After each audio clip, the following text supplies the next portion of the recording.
James Wade doesn't just play darts, he plays mind games. And some players? They can't stand him. In the world of professional darts, James Wade stands alone. Not just because of his trophies or his laser-focused throw, but because of the way he carries himself. He's calculated, cold, and completely unbothered by what people think. Over the years, he's clashed with legends, frustrated young stars, and even made enemies without saying a word. But beneath every icy stare and silent refusal to shake hands lies a bigger story.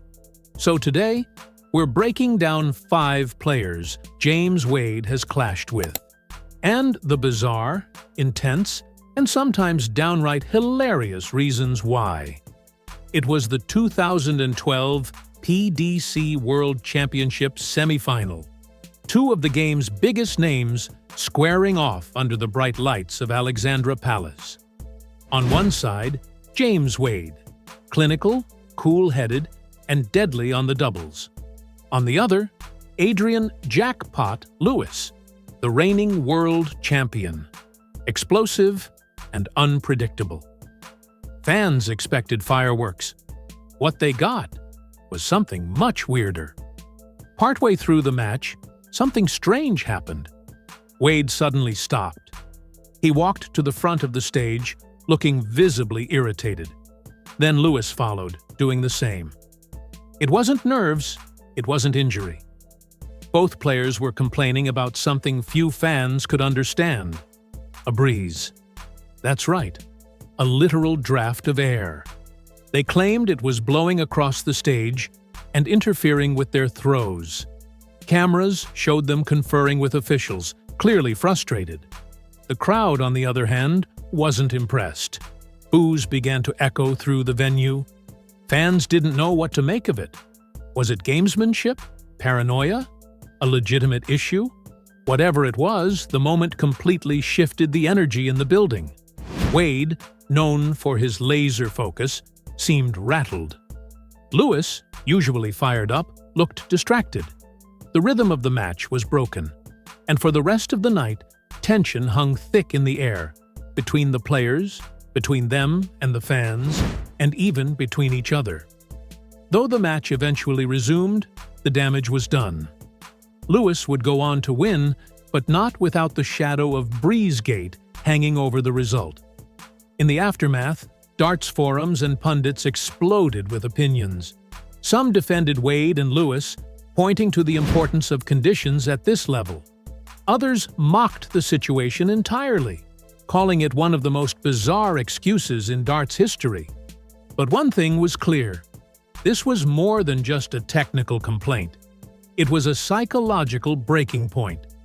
And in the minds of many fans, it marked the beginning of a quiet rift between Wade and Lewis. They wouldn't openly feud in the press. They wouldn't trade barbs. But from that day forward, the chemistry was off. The warmth was gone. And every time they shared a stage after that, you could feel the lingering awkwardness of that drafty night at Ali Pali. The 2019 PDC World Championship. James Wade entered the Alexandra Palace stage with confidence, as usual. But across from him stood Seigo Asada, a quiet, determined figure representing Japan. On paper, Wade was the clear favorite. But what happened during that match would ignite one of the most uncomfortable controversies of Wade's entire career. The match itself was tense. Asada played with poise, landing clean shots, and refusing to be intimidated. But Wade, he looked emotional. Not in the way fans had seen before. This was different. Jittery, intense, erratic. And when he eventually won, he exploded. Wade let out a guttural roar. He pumped his fists with ferocity. And then he stared down Asada, not in celebration, but in something that looked a lot closer to confrontation.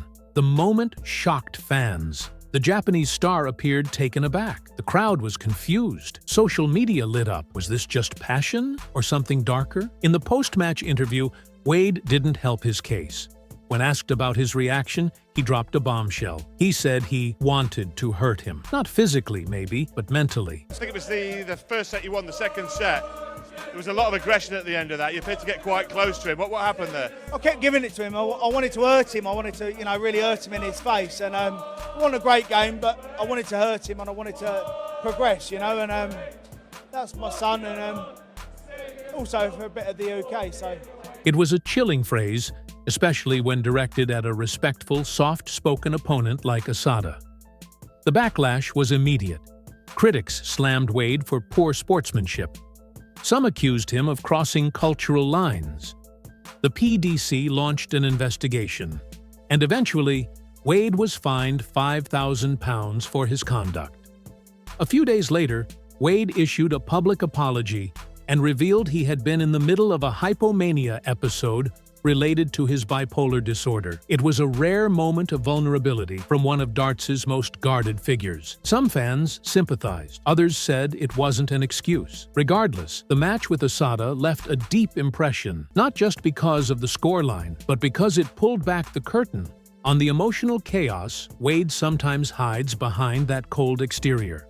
And for Asada, whether he took it personally or not, he became a silent symbol of the kind of opponent Wade just couldn't seem to handle with grace. Fast forward to 2025, and James Wade was once again making headlines, not for what he said or how he played, but for what he refused to do. This time, it was the International Darts Open. Wade was set to face Scotland's Cameron Menzies, a charismatic, unfiltered player known for his chaotic interviews and unpredictable style. Menzies was the opposite of Wade. Loud where Wade is quiet, casual where Wade is precise, carefree where Wade is calculated. As the match reached a boiling point, the tension between them became obvious. Wade wasn't cracking jokes. He wasn't smiling. He was locked in. But before the final leg, something happened that turned heads. Wade refused to shake Menzies' hand. No explanation, no nod, just a cold shoulder. It was subtle, but undeniable. And when Wade eventually lost the match, the awkwardness didn't end. During the post-game handshake, Wade looked hesitant, almost forced, as if sportsmanship was an obligation, not a gesture of respect. The clip went viral. Fans debated the meaning. Was it a mind game gone wrong? Was Wade trying to rattle his opponent? Or did he genuinely not respect him? Some pointed out that Wade has always had his own code. He doesn't play to the crowd. He doesn't fake camaraderie. And if he feels disrespected or frustrated, he shows it. Others accused him of poor sportsmanship and arrogance. For Menzies, who never took himself too seriously, the incident rolled off his back, but to viewers, it was yet another reminder of Wade's complex relationship with the game and the people who play it. Because in a sport built on tradition and mutual respect, Wade seems to follow only one rule, his own. Sometimes, controversy doesn't come from insults or mind games. Sometimes, it comes from the body. In one of the strangest incidents of Wade's career, fans were left in disbelief after his match against Peter Wright during the 2023 Players' Championship. The match itself was tense, but what caught everyone's attention had nothing to do with scoring. Partway through the game, Wright appeared visibly uncomfortable. He paused, grimaced, and turned toward Wade, who was standing behind him at the Oach. Wright gestured toward the back of the stage, then toward Wade. Viewers couldn't quite figure out what was going on until Wright dropped a comment in his post-match interview that set Darts Twitter on fire. He accused James Wade of farting. And not just once, but apparently in a way that lingered. Fans and commentators couldn't believe it. Was it a joke? Mind games? A misunderstanding?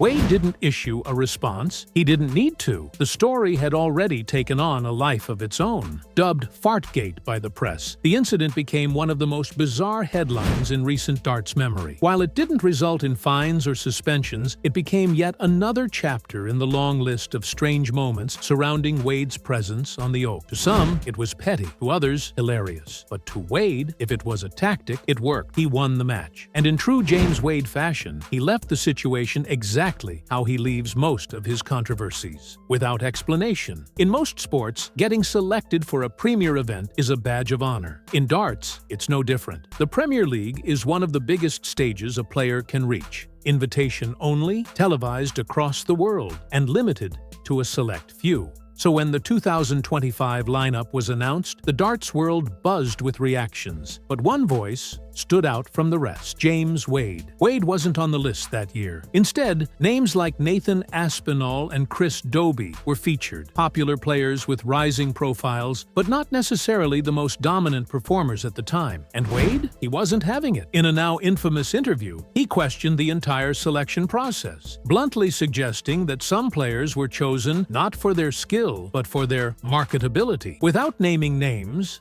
at first, Wade let it be known that he felt overlooked in favor of personalities that brought flash over substance. And then he dropped the subtlety. He directly pointed to Aspinall and Dobie as players who, in his view, hadn't earned their spots the same way others had. He mentioned better-ranked competitors, players like Johnny Clayton, who were left out despite consistent results. To Wade, it wasn't just about pride, it was about fairness. The backlash was swift. Fans rushed to defend their favorites. Dobie and Aspinall, both known for their likability and clutch performances, didn't respond publicly, but their silence didn't stop the fire from spreading. Wade was painted by some as bitter, jealous, out of touch. Others called him brutally honest, a veteran unafraid to question what everyone else tiptoed around. But beneath the headlines, the subtext was clear. Wade saw the sport changing, and not in a direction he liked. To him, darts was becoming more about personalities, media buzz, and viral clips, and less about cold, hard results. And while some saw that evolution as progress, Wade saw it as a betrayal of what had made darts great. This wasn't just a feud with players, it was a philosophical war with the system itself. If you thought James Wade only had issues with opponents, think again. In 2025, amid a wave of excitement surrounding the new generation of darts talent, Wade was asked about the state of the game. With stars like Luke Littler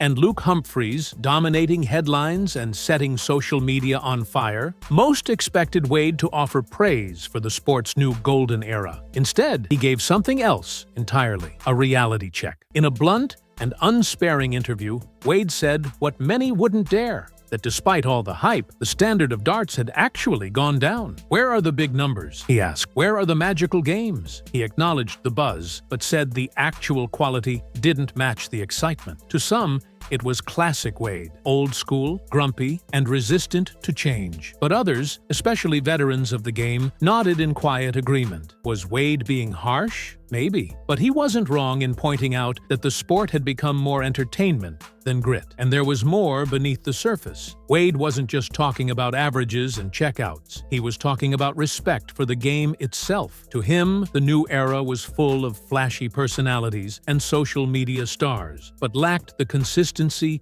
steel, and mental toughness that had defined the golden age of players like Taylor, Barney, and yes, Wade himself. It wasn't about being bitter. It was about being protective. This was the game that gave him a life. And now, as it evolved into something flashier, louder, and faster, Wade saw it slipping away from its roots. In just a few short sentences, he divided the fan base again. Some called him a dinosaur. Others saw him as the last voice of old-school darts. But one thing was undeniable. When James Wade speaks, the darts world listens, whether they agree with him or not.